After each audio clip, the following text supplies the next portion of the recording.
Well, my journey was in the academic arena. I started as a teacher. I went to college, Stanford Peters College, 1977. Then I came back to work at Cambridge Primary School, where I started my training there. 1980, I left college and went back to Cambridge.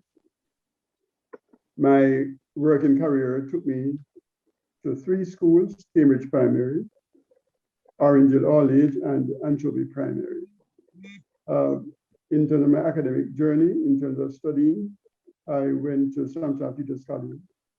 I went to University of West Indies on 2 different occasions, and I also went to Mount St. Vincent University in Canada, where the government had sent 100 of us as principals to do some studies over there.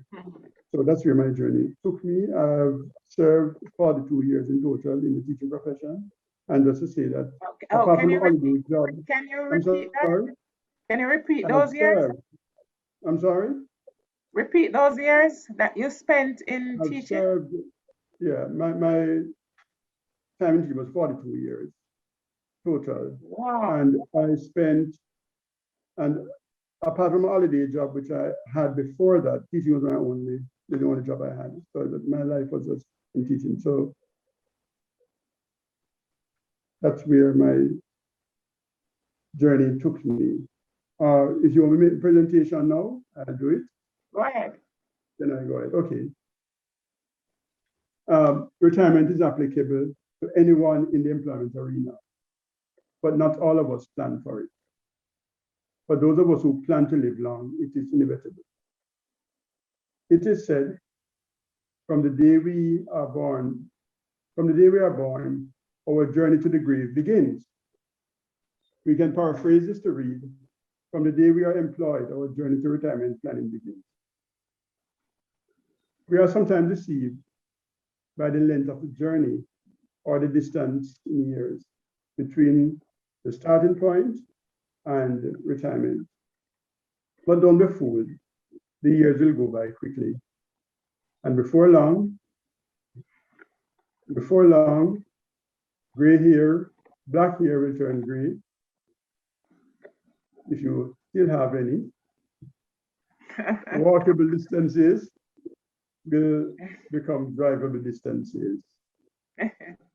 Pennies you once ignored will become more valuable. One of my past teachers, Teacher John Westikent, would say, save your first penny. That's the advice he always gives us. Preparing for the journey. I think that one of the things we need to do is to take care of ourselves. Take care of ourselves. Take care of yourself. There's only one you. There's only one you. And I want to look at the physical you in terms of the physical. You have to look at yourself in a physical way, in terms of your health, in terms of your nutrition, in terms of somewhere to live. You have to look at the social self as well, in terms of your relationship with your communities, people you work with, people you live among. You have to look at the emotional self. How satisfied are you with what you're doing and how you're feeling your task? Do you feel that you're doing enough? Do you feel that you're making a contribution? Professional self, you have to look at personal development. Teaching is one of those professions where you could start out and spend 42 years without a promotion. So it's one of those professions where promotions are not the popular thing. So you have to look, but whether you're promoted or not, you have to look at self-development. You need to qualify yourself, you need to upgrade yourself as you go along. Then also the spiritual self. Your God-man relationship, you have to look at that. Because if we are on this journey, then we are aware that we are not doing all this on our own, but we are doing it through God's help. The word says, in all thy ways acknowledge him, and he shall direct thy path. Many people look at retirement as a product, but I want to see retirement as a product and a process. It's both it's a product at the end, but it's also a process. So as we go along, we should enjoy the process, which takes us to the product in the long run. That means we must enjoy what we're doing. most of, if not all of us, in our season of employment would confess that we could very well do with some more money. That being said, just imagine what pensioners are saying now. Yeah. Because if when we are actually on the job, we need more money, much more now. I just want to make some recommendations here on the heading, which I classify as content of my retirement planning toolbox. Content of my retirement planning toolbox. Some things which I think, if we are planning for retirement, we should have in our toolbox. I want you to bear in mind, however, that even though we are retirees, individuals, our situation will vary. So it doesn't mean that everything which I am recommending here would be your need and support. Varies. First, one of the recommendations are not necessarily in terms of sequence, but one of the recommendations I'm making here is that in planning for retirement, we should reserve our vacation leave.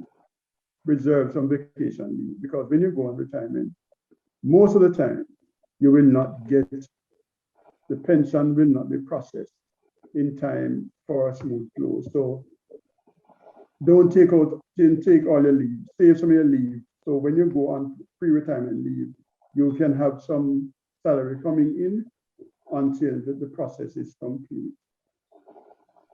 Salary deduction, regular saving, I would recommend that, to have regular saving from the beginning.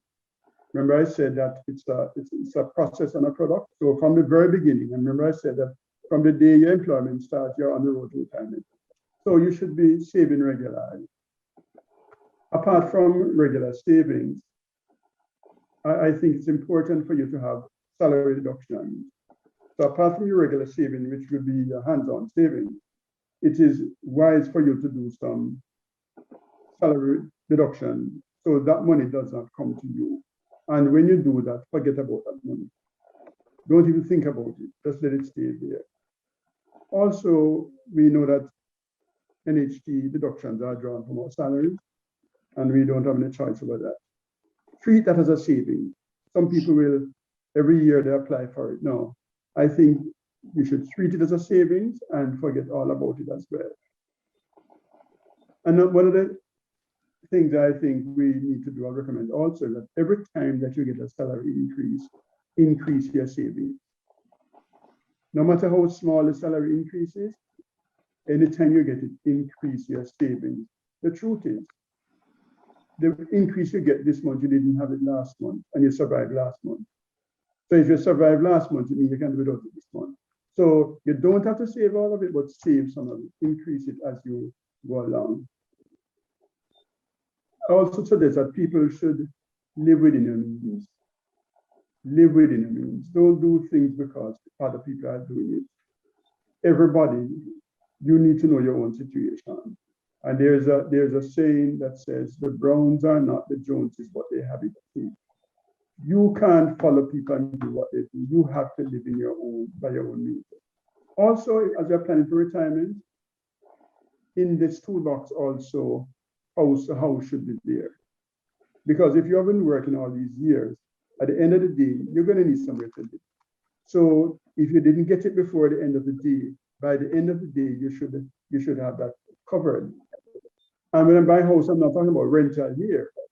And if it's rental, yes, if you are the landlord, then the rental will work. But if you're not the landlord, I mean, you should not be retiring in a rented house. Health insurance, also a very important item to be in the toolbox. You have to think about your health. As we march towards retirement, then we are going to find that we are going to becoming more, in terms of health, our health will deteriorate, and therefore we have to ensure that we have that. Medical fees for a pensioner is more expensive than medical fees for a person who's fully employed. By that I mean, as a pensioner, money is more scarce, harder to come by. So $15,000, doctor bill has a different meaning than when you are a fully employed person paying $15,000.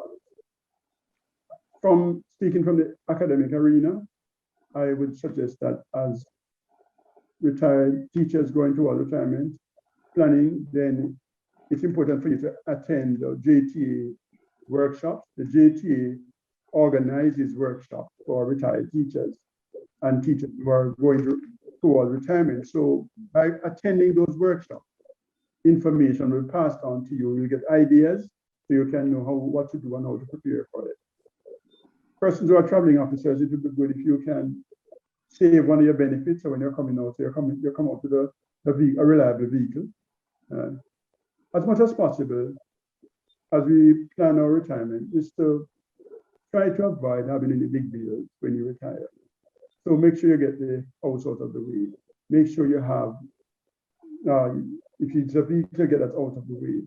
But don't end up on retirement, and that's the time I'm going to think about building a house. That will drain you. So, or buying a piece of land, no. Processing the documents. Okay, just to say that as I talk about, clearing out your big expenses and so forth. There are some persons who at the end at close to retirement, they will go to the ministry and be appealing to the ministry to give them additional time. Personally, I think that is selfish because there is somebody behind you who's looking forward to that slot you're going out of. So when you go and ask for additional time, you are really infringing on another person's time. So I think you should make use of your time. When it's time to go, just go and let another person come in who's there for. I heard a story of a principal who was to retire, and he was asking for more time. And when they asked him, why do you want more time? The director asked him to tell why he would want additional time. And the principal said, remember the principal is retiring at 60. The principal said, well, he has a child who's just going to start basic school. Anyway, let's go on now. The processing of retirement documents. The first thing, a year before your retirement, the ministry will send a letter to you telling you that you will be, next year you'll be retiring next year. It's time for your retirement. And after you will have to complete that form, information would be like, and return it to the Ministry of Education. Some of the things that you need to put there would be like your basic personal data, name, date of birth, all that kind of stuff, your qualifications, the institution that you studied, and the years of service. Then when you get this, you'll have to take it to your principal, and your principal will sign off your years of service. In cases where people work at different schools, because I've had cases where people work in not only at different schools, in different parishes too, and they have to be going to St. Thomas, they have to go into Portland, they have to come to St. James to get the different schools' principals to sign off on those documents. So that's something that you'll have to do. After you finish that, you take the document, the complete document to the Ministry of Education, and they will confirm the information there and allow you to sign off. Then that information is sent off to the Ministry of Finance by the Ministry of Education. And they decide how you get your lump sum and your monthly payment. What they do in terms of lump sum payment, they give you 2/3 of the lump sum. Then sometime after they give you the other 1/3. After that is sorted out, then you get your monthly pension. What I would do differently if I were to do it again, I think I would increase my savings, start saving earlier. I would increase my savings. Yes. And how does it feel? Well, I think it's a welcoming freedom, not having to work by the clock. And I feel satisfied with having a place to live, and at this time not carrying any major debt. I miss my students most of all. They were that ready audience. I could always go to a class and read in a discussion about it. So I miss the students. I'm joyful, however, for the expression that teachers and parents and students will give you when you meet them on the road.